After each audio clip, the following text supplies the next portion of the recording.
Most people fear being alone. Yet solitude is not a weakness. It's a hidden superpower. History's greatest minds didn't find greatness in crowds. They found it in silence. When you look closely at the lives of the world's most influential thinkers, creators, and leaders, you'll see a pattern. Periods of deep solitude, of walking alone, of wrestling with their own thoughts. They didn't become exceptional because they followed the crowd. They became exceptional because, at some point, they broke away from it. They understood something that most people miss. That true strength, real creativity, and deep self-mastery are not born in noise, but in silence. In a world where being constantly busy, connected, and validated by others is considered normal, choosing to be alone and embracing that alone time is almost an act of rebellion. But it's a rebellion that can completely transform who you are. Today we're going to explore why solitude is not just important. It's necessary if you want to become unstoppable. We'll dive into the minds of three of history's most brilliant philosophers: Friedrich Nietzsche, Ralph Waldo Emerson, and Arthur Schopenhauer. Each of them, in their own way, argued that solitude isn't something to run from. It's something to run toward.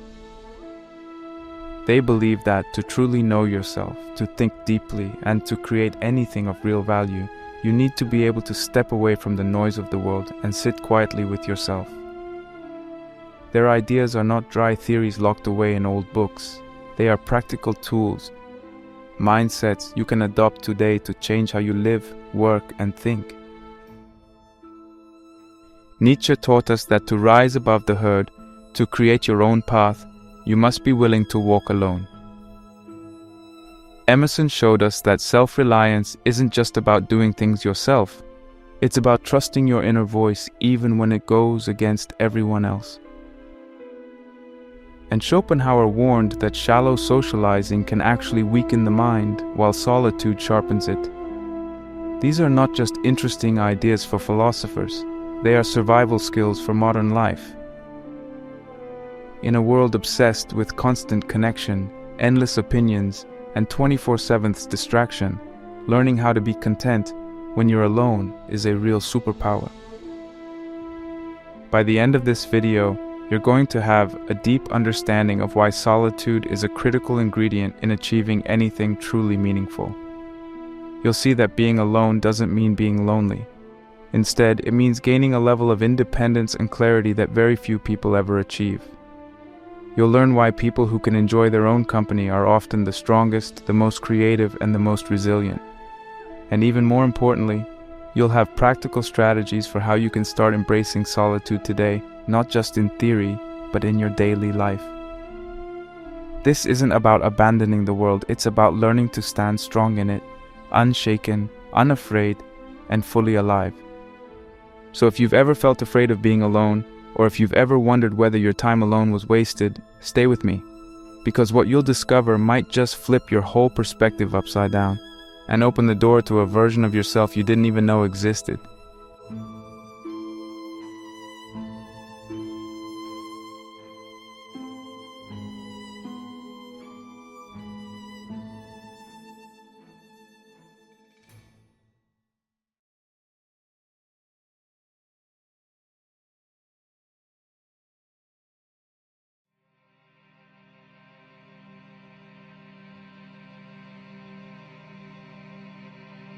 Today, more than ever before, being alone is seen as something strange, even scary.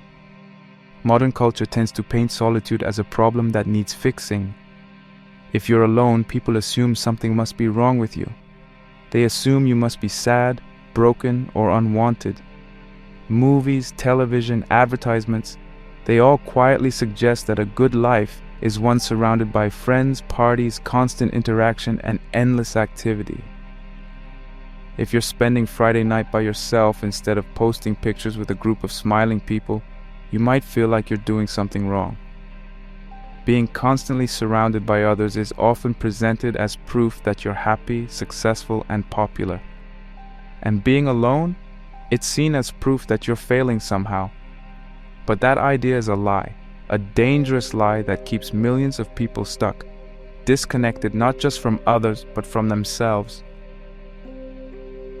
The truth is, solitude and loneliness are two very different things. Loneliness is a feeling. It's the painful sense that you are disconnected, that you want company but don't have it. Solitude, on the other hand, is a choice. It's the decision to spend time with yourself because you recognize that your own mind, your own soul, deserves your attention. But our culture has blurred the line between the two. We've been trained to believe that any time spent alone must automatically be lonely, and that loneliness must automatically be something bad. Because of this conditioning, most people panic at the idea of being alone. They rush to fill every quiet moment with noise, with distractions, with other people, even if those people don't truly understand them. And in doing so, they miss the incredible power that comes from learning to enjoy their own company. This fear of being alone is made even worse by the world we live in today. We are constantly overstimulated. Notifications light up our phones every few minutes. Social media apps are designed to keep us endlessly scrolling, chasing likes, comments, and validation. Every spare second we have, waiting in line, sitting in traffic, eating lunch, is filled with something: a song, a video, a text message, a notification. We are rarely, if ever, just sitting quietly with ourselves anymore. It's almost as if being alone with our own thoughts has become a lost art. But it's not an accident, it's by design. The modern world profits from keeping us distracted.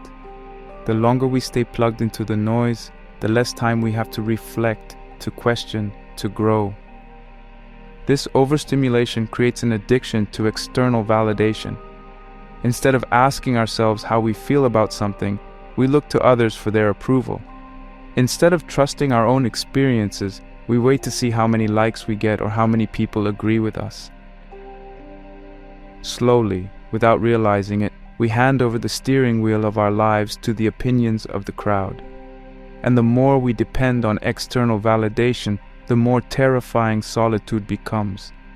Because in solitude, there is no audience. There are no likes, no retweets, no quick dopamine hits from notifications. There is only you.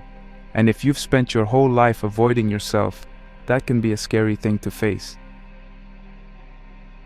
The American philosopher Ralph Waldo Emerson saw this problem coming a long time ago. In his famous essay Self-Reliance, he wrote, "Society everywhere is in conspiracy against the manhood of every one of its members."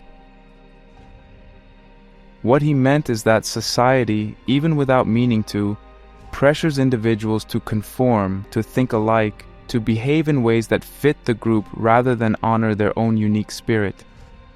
And this pressure doesn't just happen through direct orders or rules, it happens silently through expectations, trends, and judgments. It whispers, "Stay with the crowd, don't stand alone, don't think differently." Emerson's warning is even more true today. The constant stream of media, peer pressure, and digital noise conspires, not by force but by habit, to make us distrust ourselves and fear the silence of solitude. Modern psychology backs up what Emerson and the great philosophers understood instinctively. Studies show that constant social interaction can actually weaken self-awareness and critical thinking. When we are always connected to others, our thoughts start to blend with the group's thoughts. Instead of deeply considering what we believe, we react based on what is popular or acceptable at the moment. Researchers have found that people who spend excessive time on social media report lower levels of authentic self-esteem and higher levels of anxiety and depression. Why? Because they're basing their sense of worth on external feedback rather than internal truth. And without solitude, real, intentional solitude, it becomes almost impossible to hear your own inner voice through all the noise. Moreover, another fascinating psychological phenomenon occurs: groupthink. This happens when people, wanting to maintain harmony or avoid conflict, stop voicing their own opinions and start thinking the way the group thinks. It's easier, it's safer, but it kills originality, it suffocates creativity. When everyone thinks the same way, nobody is truly thinking at all.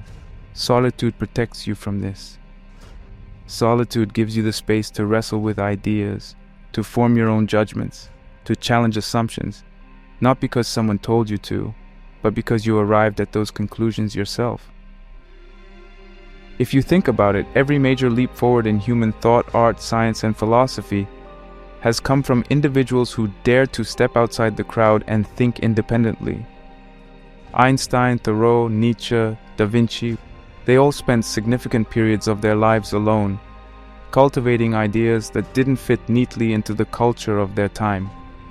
If they had been constantly surrounded by noise and distractions, if they had needed constant approval, would they have dared to think differently? Probably not. True originality requires solitude.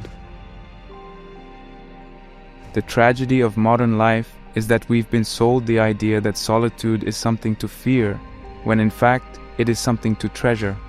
Overcoming the fear of being alone isn't just a small act of personal development, it's revolutionary. In a world that trains you to depend on the opinions of others, choosing solitude, choosing to sit quietly with your own mind, to explore your own soul without judgment, is one of the bravest things you can do. It's an act of rebellion against a culture that wants you constantly distracted and constantly conforming. It's the first step toward true freedom. And the beauty of it is this: solitude doesn't require you to move to a cabin in the woods or abandon society entirely. It starts in small moments. Putting your phone down when you're waiting in line, taking a walk without earbuds, sitting quietly with your thoughts before bed instead of scrolling. Little by little, you reclaim your mind. Little by little, you remember what it feels like to truly be yourself, not as others see you, but as you are when no one is watching. If you can learn to be alone, truly alone, not anxiously alone, you unlock a kind of strength most people never experience. You stop needing the approval of others. You stop fearing their judgment. You start living according to your own values, your own truth, and that, as we'll continue to see, is the path to becoming truly unstoppable.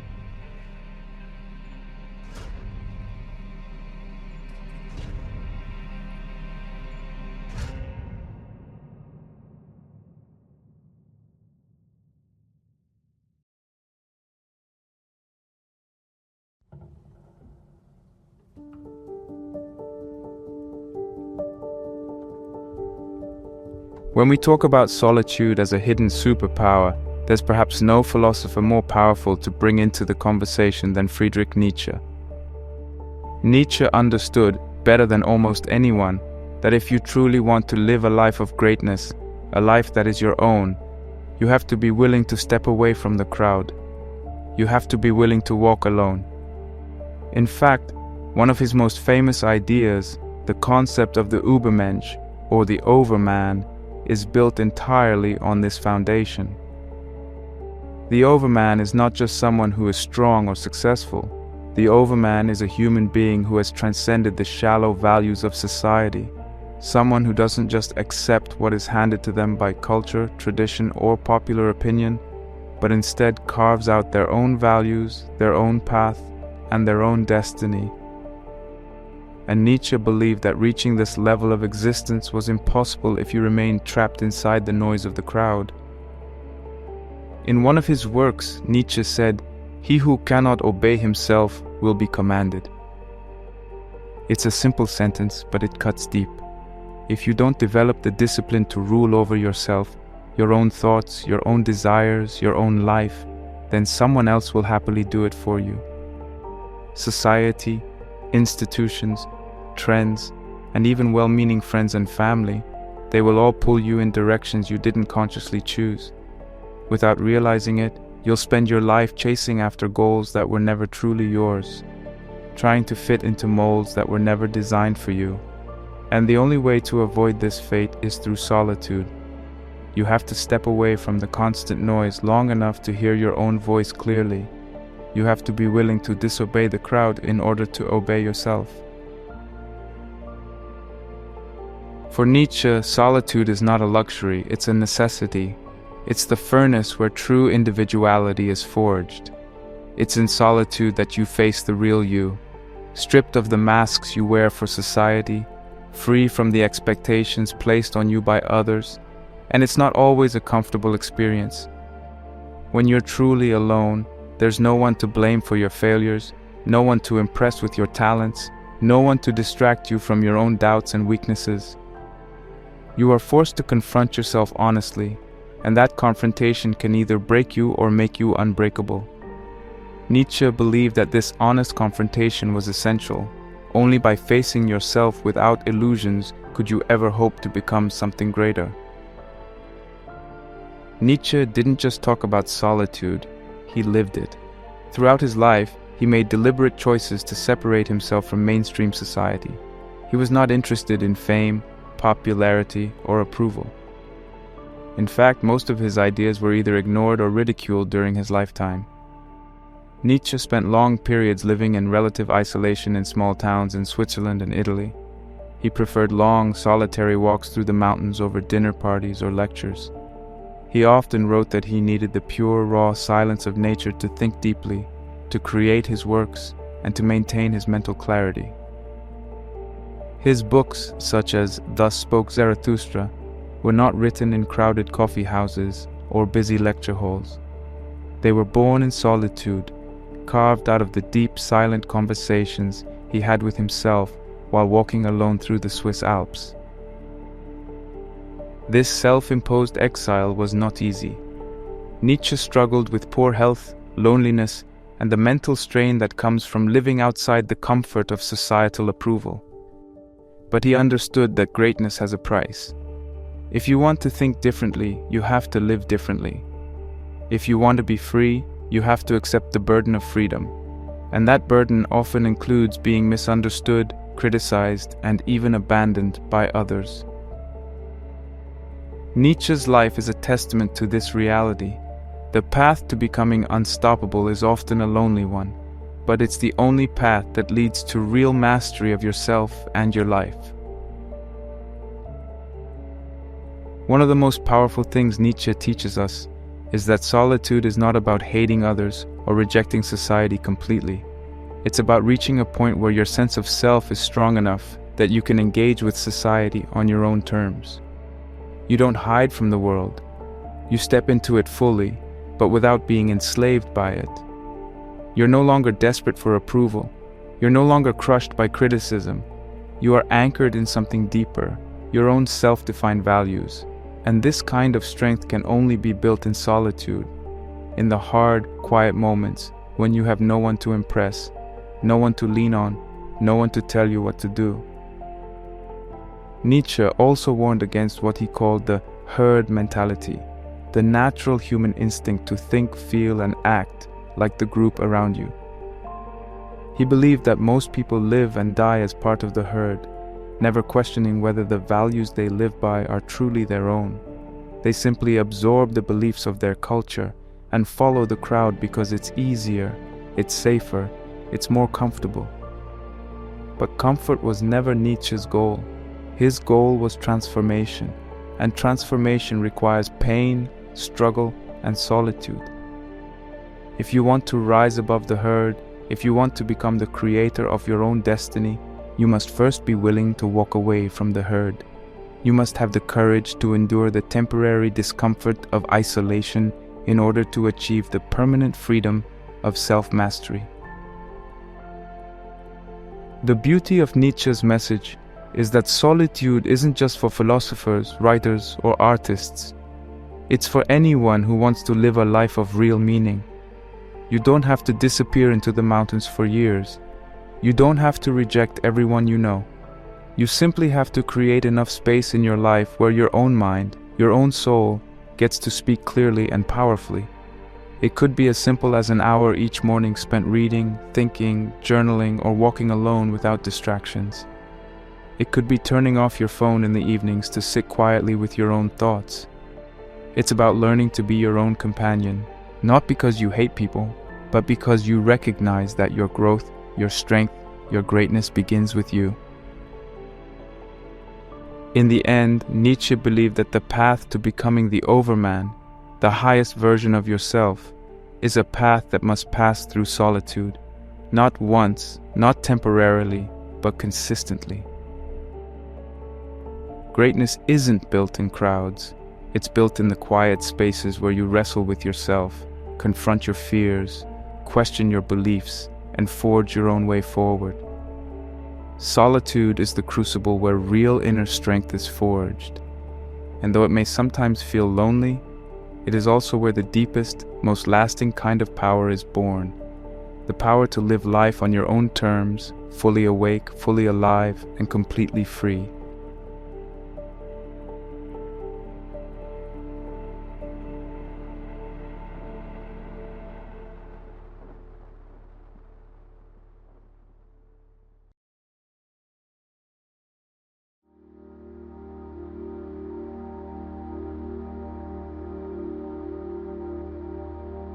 When we think about the power of solitude, we can't ignore Ralph Waldo Emerson, one of the greatest American philosophers and essayists.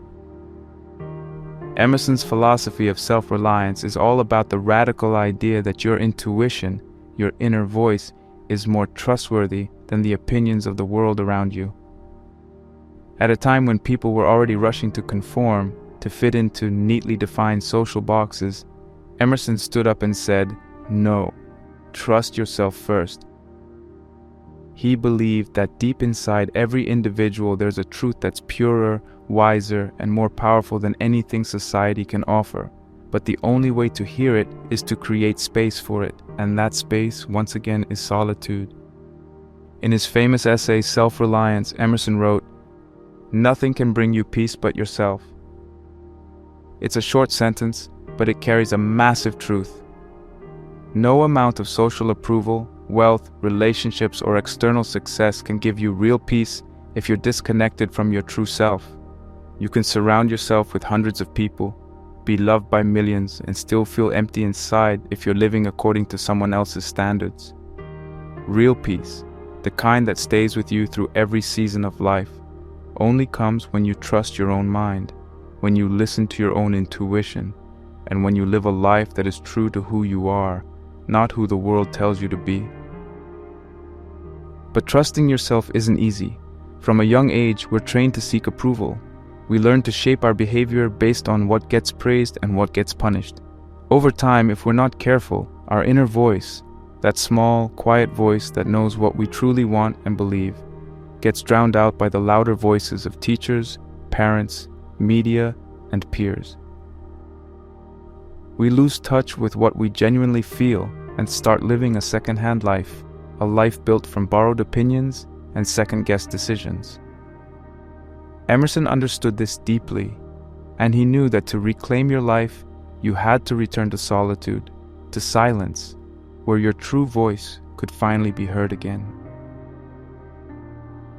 Solitude is not about disconnecting from society forever. Emerson didn't live as a hermit.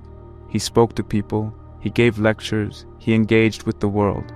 But he approached the world from a position of inner clarity. He was rooted in himself first. Being alone, in Emerson's philosophy, wasn't about hating people or rejecting human connection. It was about making sure that when you did connect with others, you weren't just echoing their thoughts or pretending to be something you're not. Solitude wasn't isolation for Emerson. It was preparation. It was about finding your center so that when you stepped into society, you could engage authentically, powerfully, and without fear of losing yourself in the crowd.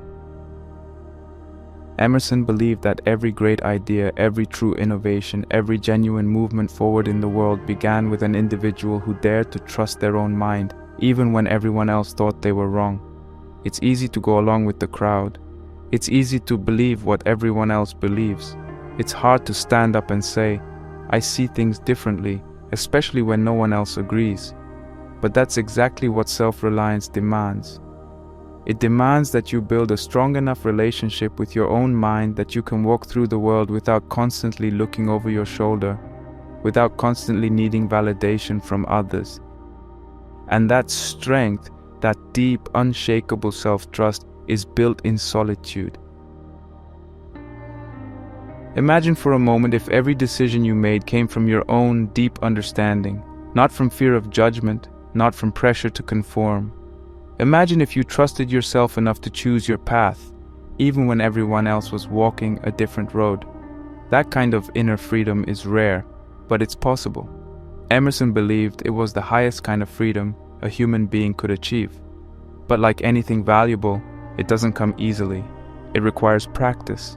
It requires time alone, listening to your own doubts, your own dreams, your own conscience, and learning to distinguish your real voice from the thousands of other voices you've absorbed over the years.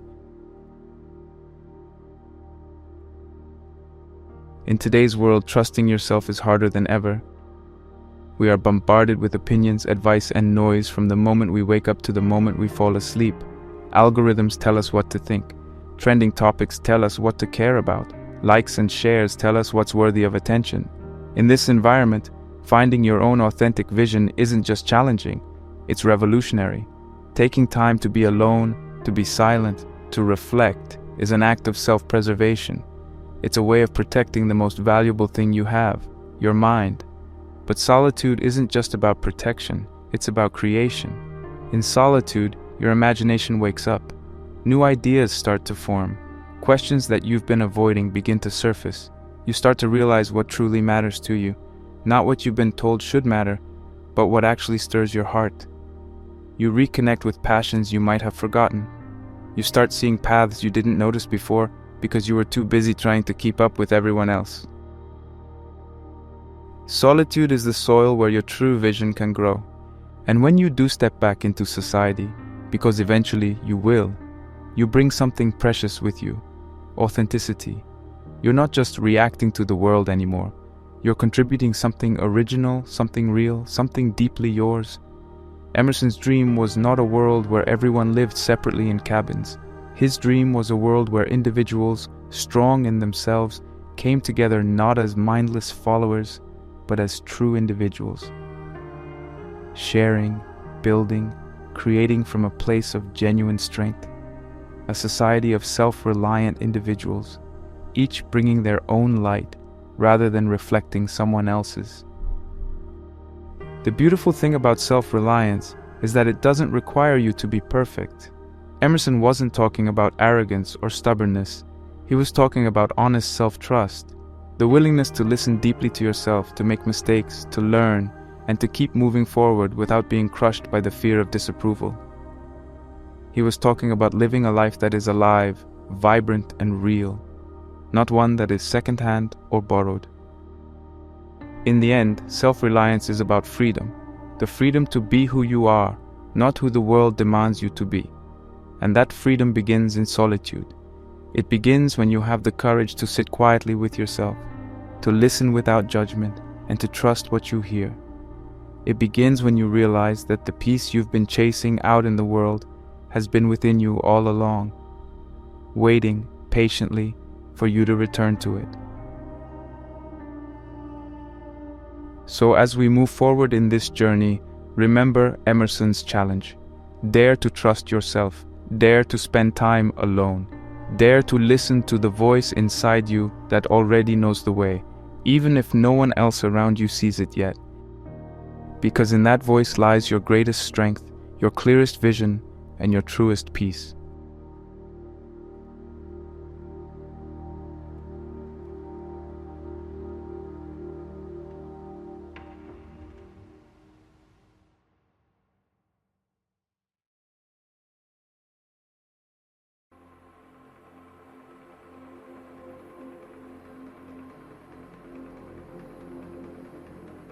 When we talk about solitude as a powerful tool for growth, it's impossible to ignore Arthur Schopenhauer, one of the most brilliant and most brutally honest philosophers in history. Schopenhauer had a very clear, very uncompromising view of solitude. He believed that true genius needs solitude like the body needs air. Without it, the mind gets polluted. Without it, original thought becomes almost impossible. In Schopenhauer's eyes, solitude wasn't just a nice thing to have once in a while. It was absolutely necessary if a person wanted to reach their highest potential. He knew that the deepest thoughts, the most profound insights, and the boldest ideas are born not in noisy rooms filled with shallow conversation, but in the quiet moments when a person stands alone with their own mind. One of Schopenhauer's most famous quotes captures his belief perfectly. A man can be himself only so long as he is alone. In those few words, he reveals a profound truth. When we are constantly surrounded by other people, constantly exposed to their expectations, their judgments, their opinions, we naturally, almost automatically, start to adjust ourselves to fit. It doesn't happen because we're weak or fake. It happens because human beings are wired for social survival. We sense what others want from us, and without even thinking about it, we often bend ourselves to meet those unspoken demands. Over time, if we're not careful, we lose touch with who we really are. We forget what we truly think and feel. We become, little by little, reflections of the crowd instead of reflections of our true selves. Schopenhauer believed that this loss of authenticity was the death of genius. Original thought, the kind of thought that changes the world, can only happen when you are free from the pressures and expectations of the crowd. And the only way to be free from those pressures is to create distance, to step back, to be alone. In solitude, you can finally think thoughts that are yours, not recycled from the people around you. You can finally hear your own voice without it being drowned out by the endless noise of society.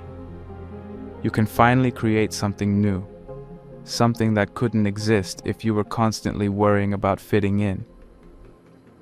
But solitude isn't comfortable for everyone, and Schopenhauer was brutally honest about this too. He believed that mediocre minds fear solitude while great minds crave it. Mediocre minds, he said, are dependent on the crowd. They rely on constant conversation, constant entertainment, constant validation to keep themselves distracted from the uncomfortable task of facing their own thoughts. They fear silence because silence reveals the emptiness they have been trying to hide.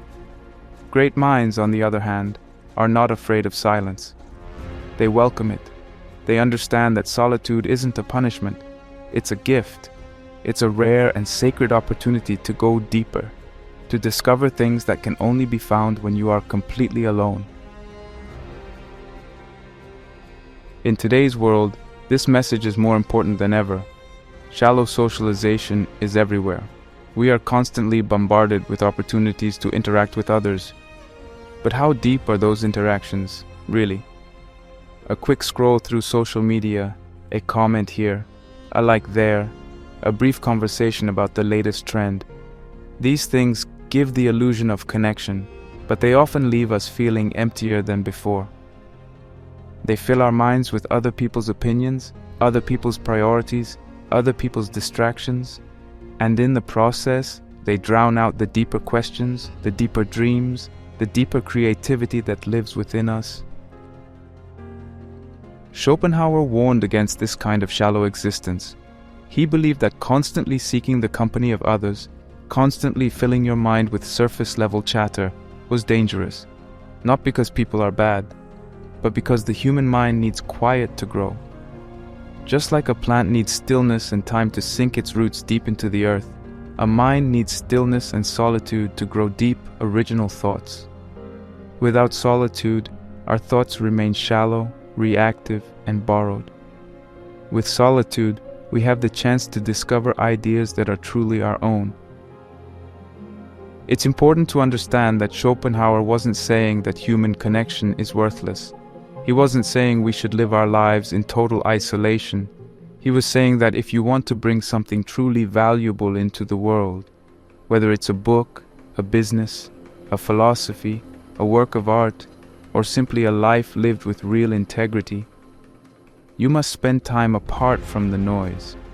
You must cultivate your inner world before you can contribute anything meaningful to the outer world. Solitude isn't about rejecting people. It's about preparing yourself to offer something real when you do engage with them. Think about the greatest creators, thinkers, and leaders in history. How many of them spent long periods in solitude? Leonardo da Vinci spent countless hours alone sketching and thinking. Beethoven often wandered into the forest alone, letting the rhythms of nature inspire his music.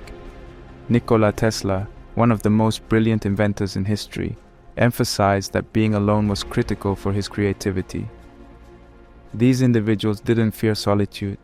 They embraced it because they understood that their best ideas needed room to breathe, room to unfold without interruption.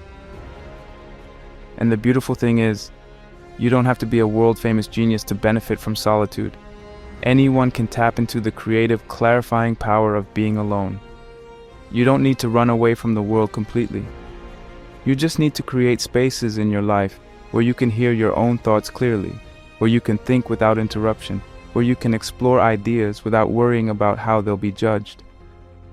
Even small pockets of solitude, a quiet morning walk, an hour without your phone, a weekend afternoon spent journaling instead of scrolling, can create the space you need for deeper thinking and greater creativity.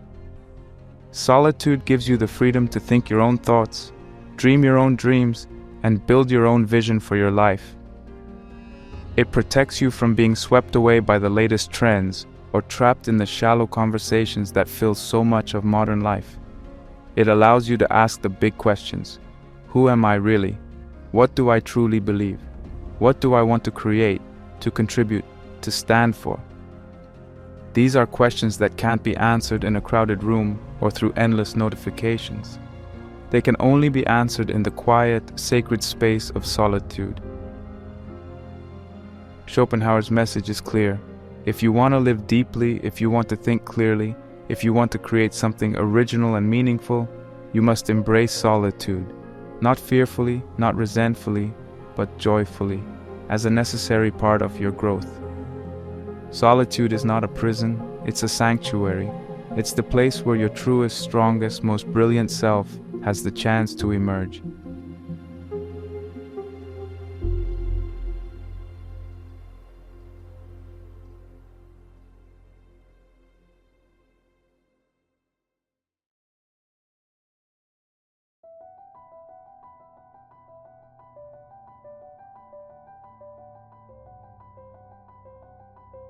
One of the greatest misunderstandings about solitude is that it's simply an emotional experience, that being alone is just about whether you feel good or bad, happy or sad.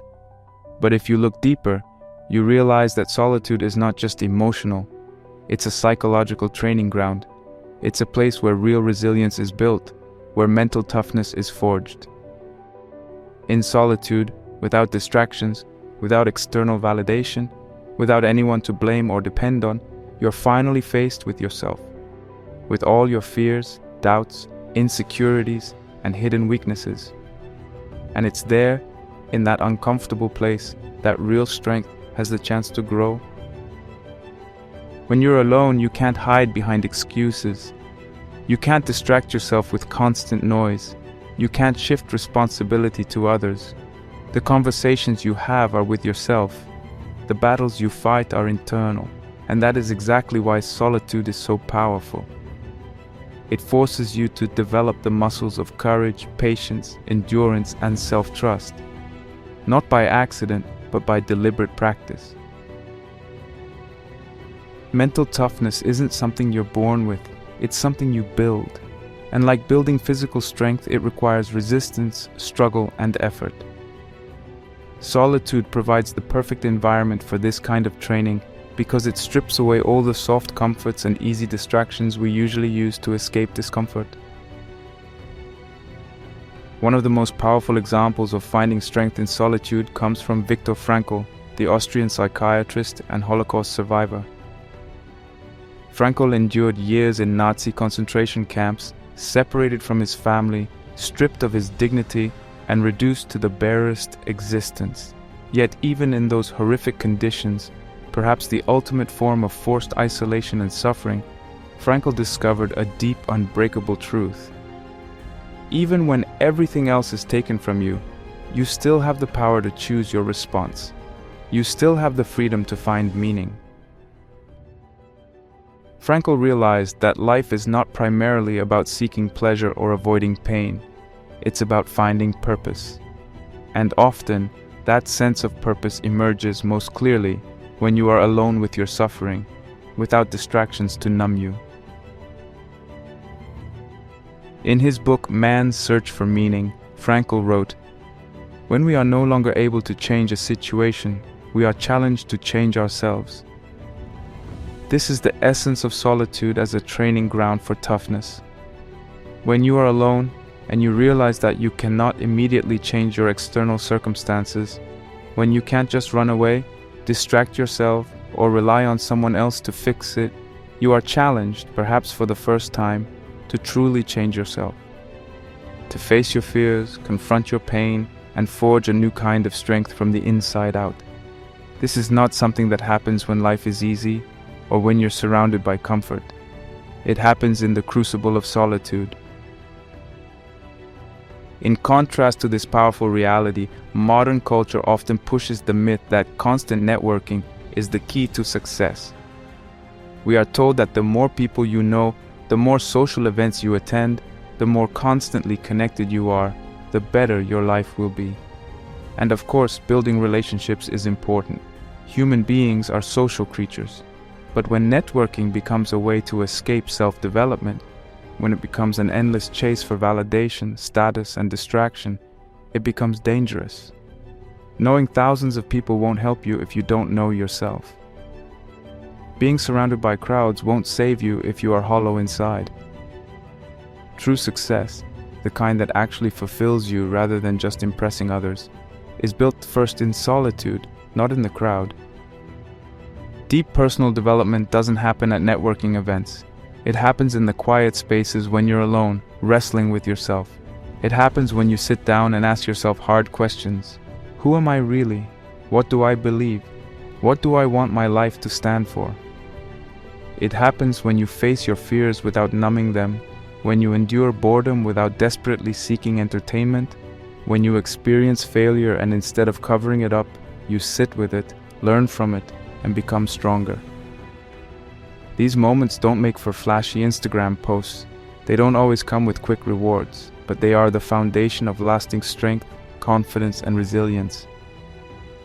Learning to be your own company and actually enjoying it is like training a muscle. At first, it might feel uncomfortable, awkward, even painful. You might experience boredom, restlessness, self-doubt. You might be tempted to reach for your phone, to turn on some noise, to escape the quiet. But if you can resist that impulse, even for a little while, you start to discover something incredible. You realize that your own mind is far richer than you thought. You realize that you are capable of thinking deeper thoughts, feeling deeper emotions, and experiencing a richer kind of life when you give yourself the space to grow without interruption. At first, solitude might reveal your weaknesses, your impatience, your fear, your insecurity, but over time, it strengthens you. You become more patient because you learn to sit with yourself. You become more courageous because you face your fears head on. You become more self-sufficient because you stop relying on constant external stimulation to feel alive. Just like lifting weights makes your muscles sore before it makes them strong, being alone might make you uncomfortable before it makes you powerful.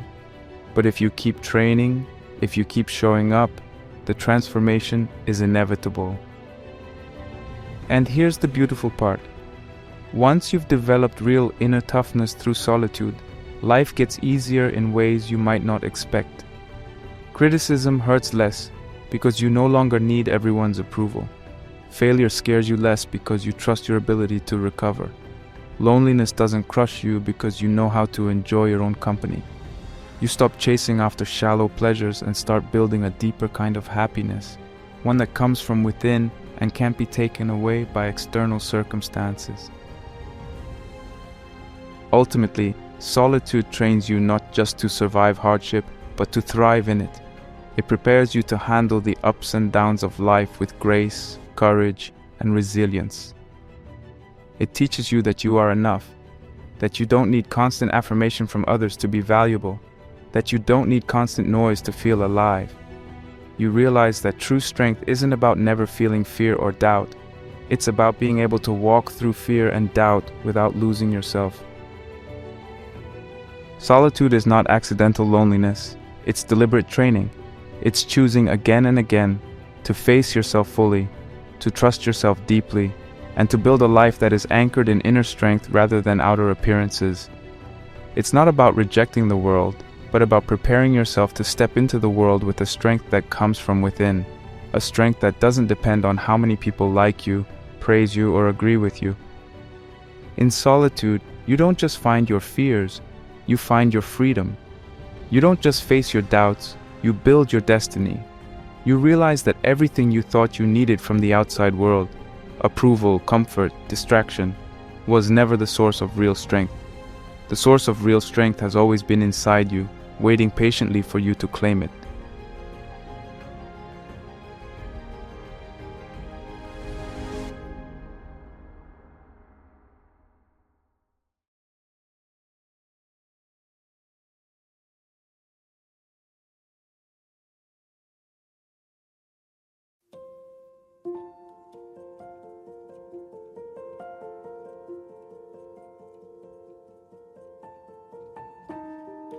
After everything we've talked about, the power of solitude to build strength, creativity, resilience, and authenticity, it's natural to ask, how do I actually begin? How do you make solitude a real living part of your daily life? Especially when you're used to the constant buzz of notifications, conversations, and distractions. The answer is, you start small. You start in ways that feel manageable, even a little bit playful. You don't have to retreat into the woods for a year or disconnect from everyone you love. You just have to create little pockets of silence, moments of space where your mind and soul can breathe. One of the easiest and most powerful ways to begin is through something I like to call micro-solitude. Micro-solitude means carving out small, deliberate periods of quiet during your day. Moments when you're completely alone, without external noise or digital distractions. It could be as simple as taking a walk without your phone. No music, no podcasts, no texting while you stroll, just you, your steps, your breath, and your thoughts. At first it might feel strange, your mind might race, you might feel uncomfortable, but with time you'll notice something amazing. Your thoughts begin to slow down. Your mind starts to stretch and relax, like a muscle that's finally getting oxygen after being cramped. You can also create micro-solitude by starting your morning silently. Instead of immediately reaching for your phone, spend the first 15 or 30 minutes just being. Make a cup of coffee or tea. Sit by a window, watch the sunrise. Let your mind wake up naturally without being flooded with headlines, emails, or social media updates. These silent mornings act like a mental reset button. They give you clarity before the noise of the day invades your mind. Another simple but powerful practice is setting aside one no social media day each week. Pick a day, maybe Sunday, maybe Wednesday, and commit to staying completely off social media. No Instagram, no TikTok, no Twitter. Instead, use that time to be with yourself, to read, to reflect, to simply exist without constantly consuming. Once you're comfortable with these smaller practices, you can start building a deeper solitude practice, something more intentional and transformative. One of the most effective ways is through journaling. Journaling isn't just about recording what happened during your day. It's about creating a safe space where you can explore your own thoughts, your fears, your hopes, your confusions. It's a conversation with yourself. And over time, it becomes a mirror, showing you patterns in your thinking, helping you make sense of emotions that otherwise stay tangled and hidden. You don't have to write perfectly. You don't even have to make complete sentences. Just write whatever is real, whatever is alive inside you. Deep reflection is another cornerstone of embracing solitude. Instead of filling every quiet moment with tasks or entertainment, sit with big questions. Ask yourself things like, what truly matters to me? What am I avoiding in my life? What would I do if no one else's opinion mattered? You don't have to have perfect answers. The act of asking is powerful enough. Reflection, like solitude itself, doesn't demand immediate results. It simply invites you to dig deeper, to live more consciously. Philosophical reading can also be an incredible companion during your solitude practice, but not reading for information alone, reading to spark inner dialogue. Pick books that challenge you, that provoke you to think about life, meaning, purpose. Read a few pages, then close the book and sit with what you've read. Let the ideas ferment inside you. Ask yourself, do I agree? Do I disagree? Why? Great philosophical works aren't just meant to be understood, they're meant to be wrestled with. They are springboards into your own mind. Another practical and deeply transformative habit is developing a practice of self-dialogue. This means literally talking to yourself like you would to a close friend, not in a judgmental or critical way, but with curiosity and compassion. When you're faced with a difficult decision, ask yourself, what do I really want? What am I afraid of? What's holding me back? Speak out loud if you want, or write it down. What matters is that you're engaging directly with yourself, treating your own mind and emotions with respect instead of brushing them aside or drowning them out with noise. Of course, no discussion of solitude would be complete without addressing the feeling of loneliness. Sometimes, when we start spending more time alone, loneliness surfaces, and that can be scary.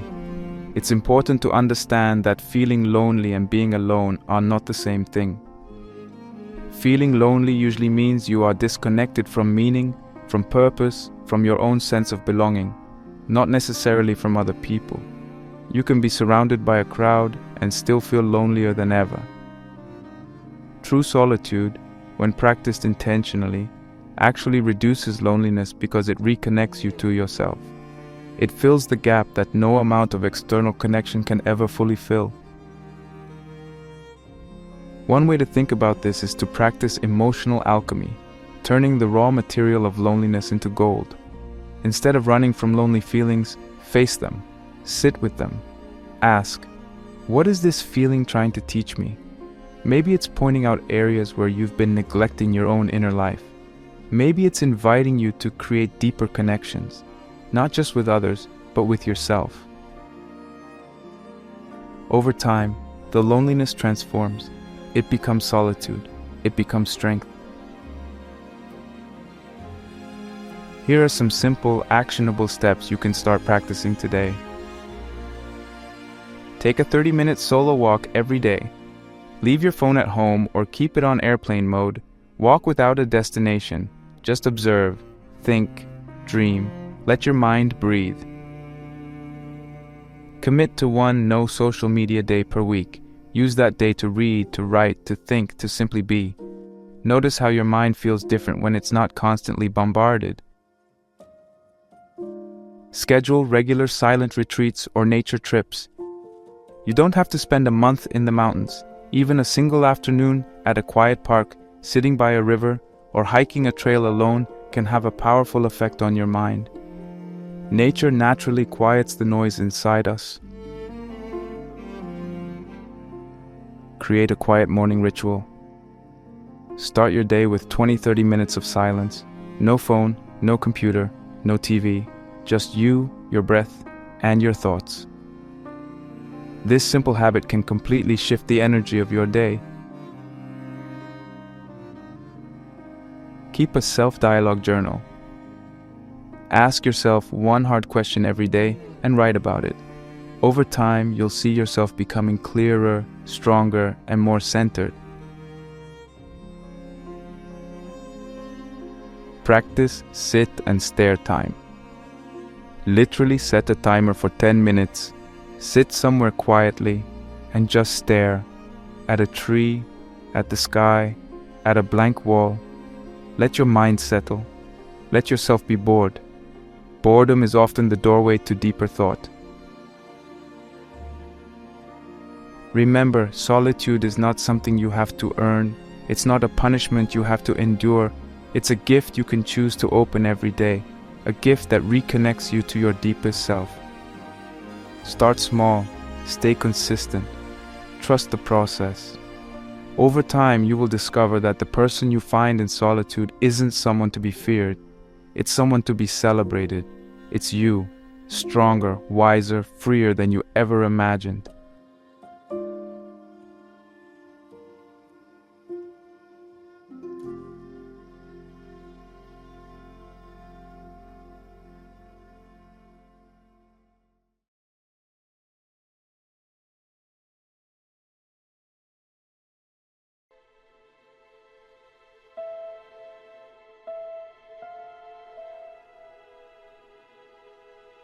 As we come to the end of this journey, I want you to remember something essential.